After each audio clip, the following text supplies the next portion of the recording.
Not much. Mr. Weiss was here incarnate, but not particularly in spirit. Anytime we had any question about any communication regarding the Department of Justice or Mr. Graves, he would demur and say that it was just part of his deliberative process.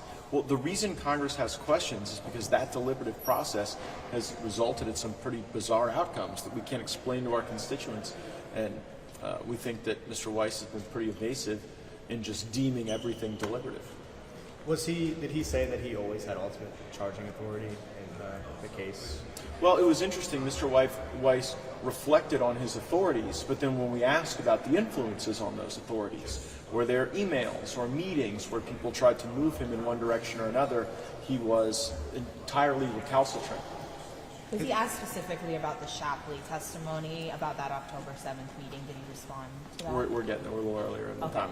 Okay. Is he saying that he's not discussing those things because it's an ongoing investigation? That's right. Well, and Mr. Weiss is saying, oh, well, there'll be a day, one day, when I'll have a report, and in the report you'll see everyone I talked to and the things that impacted our decisions, but we want to know those things now.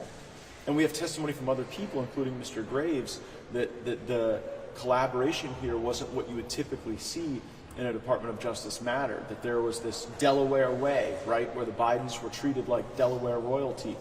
And, Mr. Weiss has not provided any real visibility into that process.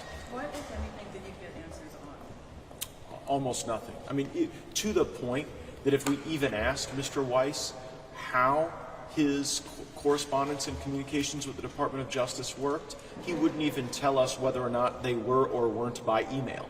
So it wasn't just that Mr. Weiss wasn't answering questions about the substance of his discussions with other prosecutors and people at DOJ, he wouldn't even address the medium of those discussions, which I think shows how opaque he's truly being.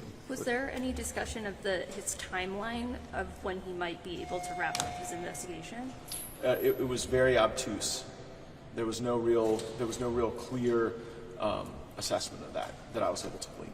Was he asked whether he was stonewalled or slow-walked in any way, and how did he respond to those questions? Yeah, he reflected on his authority being vast and broad, but within the envelope of that authority, there are a number of decisions that have to be made. We're concerned that those decisions were made corruptly in order to protect the Biden family, and if we're unable to get any substance regarding those discussions or deliberations, then it's a real roadblock for us. Yep. Thanks, everybody. Thank you.